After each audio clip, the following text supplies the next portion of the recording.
ముఖ్యంగా వైఎస్ జగన్ చేసినటువంటి వ్యాఖ్యలు కీలకంగా పరిగణించాల్సింది.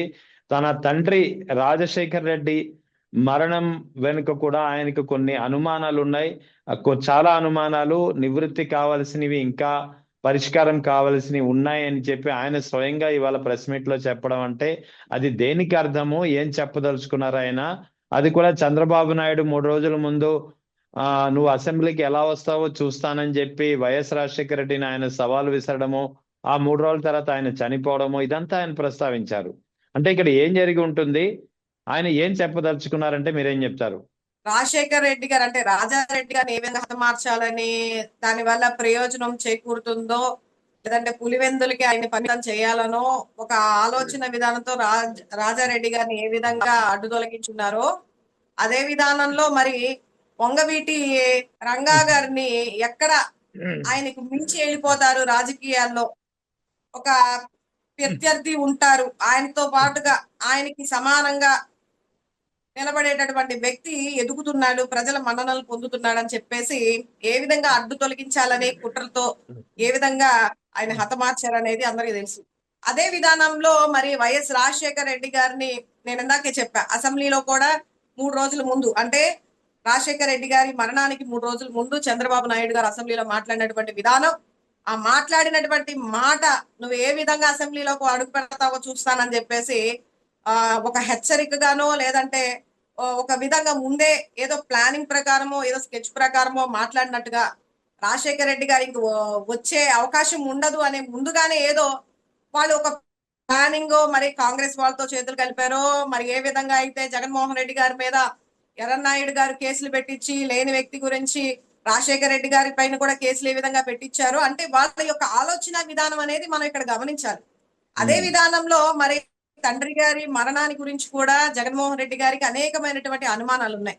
ఈ రోజు వరకు కూడా ఆయన నోరు విప్పలేనటువంటి పరిస్థితిలో ఎందుకులే ప్రజలకి మనం ఒక రాజకీయంగా ఒక నాయకుడిగా మనం ప్రజల్లో ఉండాలి, ప్రజలకి ఏం చేసాం, ఒక మంచి పేరు తెచ్చుకోవాలనే ఒక ఉద్దేశంతో ఆయన ఇవన్నీ కూడా పక్కన పెట్టి ఒక రాయలసీమ ఫ్రాక్షనిజంలో పుట్టినప్పటికీ కూడా అవన్నిటినీ పక్కన పెట్టేసి ఈరోజు ప్రజలకి మంచి చేయాలని ఆయన నిర్ణయించుకుంటే మరి ఉన్నటువంటి చంద్రబాబు నాయుడు గారు కానీ మిగిలినటువంటి మంత్రులు కానీ వాళ్ళు ఏ విధంగా రెచ్చగొడుతున్నారు అనేది కూడా మనం చూస్తూ ఉన్నాం.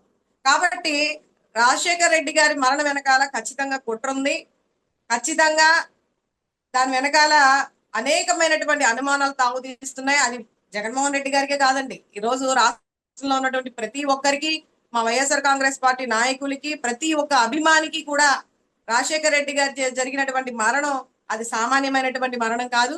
దాని వెనక కావాలనే ఆయన అడ్డు తొలగించడానికి ఎవరికైతే ప్రయోజనం చేకూరుతుందో, రాజకీయంగా ఎవరికి అడ్డుపడుతున్నారు అనేది కూడా చాలా మందికి అవగతమైనటువంటి విషయం. మరి అప్పటికి కూడా రాజశేఖర్ రెడ్డి గారి చావును కూడా కొడుకు మీదకి మళ్ళీ ఇచ్చే ప్రయత్నాలు ఎన్నో చేశారు, ఇప్పటికే చేస్తున్నారు కూడా. తండ్రి చావుని కొడుకే కోరుకున్నారు, తండ్రి శవాన్ని అక్కడ పెట్టుకొని ముఖ్యమంత్రి స్థానం కోసం పరిపరి విధాల జగన్మోహన్ రెడ్డి గారి ప్రయత్నాలు చేశారు అని చెప్పేసి వీళ్లే పుకార్లు పుట్టించి వీళ్లే రకరకాలుగా జగన్మోహన్ రెడ్డి గారు అంటే ఒక ఈ సమాజంలో ఒక నెగటివ్ రావాలి, ఒక తండ్రిని చంపిన కొడుకులాగా, ఒక బాబాయిని చంపినటువంటి కొడుకులాగా ఉండాలని చెప్పేసి వీళ్లే ఒక విధమైనటువంటి వీళ్లే స్కెచ్లు వేస్తారు, వీళ్లే కుట్రలు చేస్తారు, వీళ్లే హత్యలు చేస్తారు, వీళ్లే చేపిస్తారు. కానీ బురద మట్టికి జగన్మోహన్ రెడ్డి గారి పైన, ముద్దాయిన మట్టికి జగన్మోహన్ రెడ్డి గారి పైన మళ్లించే విధానంలో వీళ్ళు చేసే ప్రయత్నాలు చూస్తుంటేనే అర్థమవుతా ఉంది వెనకాల ఎంత కుట్ర చేశారు. రాజశేఖర్ రెడ్డి గారిని తొలగించుకుంటే మరి ఏ పార్టీలకి ఈ రోజు ఒక రాజకీయ ప్రయోజనం వాటిల్లుతుంది అనేది మరి మనందరం కూడా అర్థం చేసుకోవాలి. డైరెక్ట్ గా అయితే మేమైతే చెప్పలేము, ఎందుకంటే అందరికీ తెలుసు ఆ విషయం. కానీ ఇప్పుడు నేనైతే ప్రస్తావించలేను. చంద్రబాబు నాయుడు గారు హస్తమైతే ఖచ్చితంగా ఉంది. కాంగ్రెస్, అలాగే కాంగ్రెస్ ఒక సపోర్ట్ తోనే చంద్రబాబు నాయుడు గారు ఖచ్చితంగా చేశారని ప్రతి ఒక్కరికి కూడా అనుమానాలు ఉన్నాయి. ఈ రోజు మరి జగన్మోహన్ రెడ్డి గారు చెప్పకనే చెప్పారు కాబట్టి దాని మీద కూడా ఇంకా ముందు ఏంటనేది మనం చూడాలి.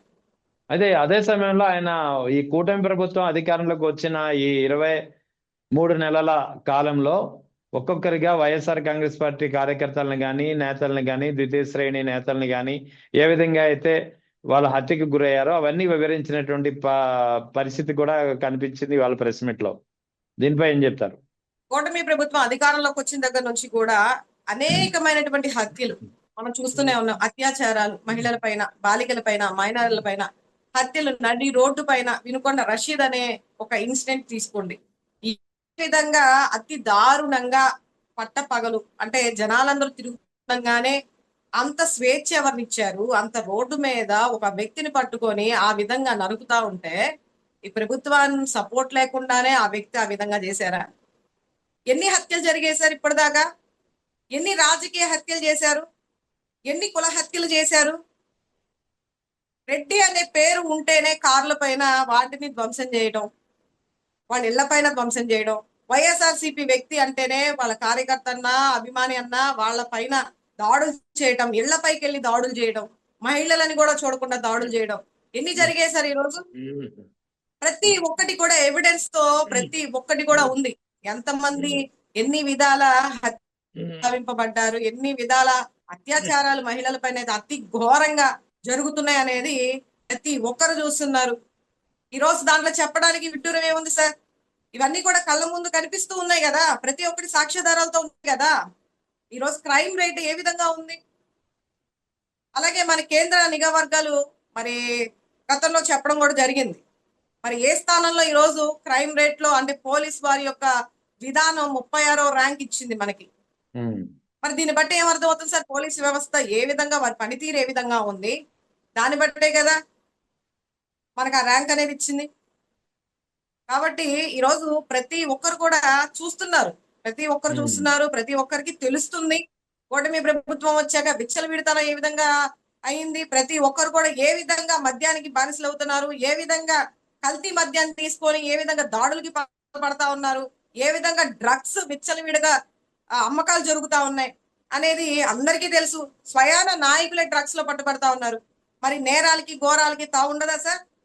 Crime rate పెరగదా? ఇంత దారుణాలు జరుగుతున్నా సరే ఏమి తెలియనట్టు ఏదో పై మాటలు పై షో చేసుకుంటా ఈరోజు కూటమి ప్రభుత్వం ముందుకెళ్తుంది. కానీ కళ్ళు మూసుకొని ఏదో పెద్దవాళ్ళ సామెత అంటారు, పిల్లి కళ్ళు మూసుకొని పాలు తాగుతుందని చెప్పేసి ఎవరు చూడరు అనుకొని కళ్ళు మూసుకొని తాగుతుందట. కానీ అందరికీ తెలుసు ఈరోజు మేము చెప్పాలనేది కూడా ఏం లేదు, ప్రజలే చూస్తున్నారు. ప్రతిది కూడా ఈరోజు ఫోన్లు వచ్చేసే, స్మార్ట్ ఫోన్లు వచ్చే ప్రతి ఒక్క ఇన్సిడెంట్ సెకండ్స్ లో మనకు వస్తుంది, ఎక్కడ ఏం జరుగుతుంది ఏంటి అనేది. కాబట్టి ప్రజలు తెలుసుకుంటారు, రాబోయే రోజుల్లో కూడా ఖచ్చితమైనటువంటి బుద్ధి చెప్తారు. ముఖ్యంగా ఈ రోజు ఇష్టం వచ్చినట్టు జైళ్లు కూడా ఖాళీ లేని విధంగా ఎక్కడ పడితే అక్కడ కేసులు పెట్టేసి రాష్ట్ర వ్యాప్తంగా ఒక సామాన్య వ్యక్తి అని కూడా చూడకుండా రాజశేఖర రెడ్డి గారి కుటుంబానికి ఒక అభిమానిగా ఉన్న పాపానికి ఈ రోజు ఇష్టం వచ్చినట్టుగా వాళ్ళ పైన కేసులు పెట్టి మానసికంగా వాళ్ళ కుటుంబాన్ని హింసించే విధానంలో ఓ నాయకుల్ని, ద్వితీయ స్థానం ఉన్నటువంటి నాయకుల్ని కానీ, కార్యకర్తలు కానీ, అభిమానులు కానీ ఏ విధంగా హింస పెడుతున్నారు అనేది కూడా మనం అందరం కూడా చూస్తూనే ఉన్నాం. రాబోయే రోజుల్లో దానికి ఖచ్చితంగా చెక్ పెట్టే రోజు అయితే వస్తుంది.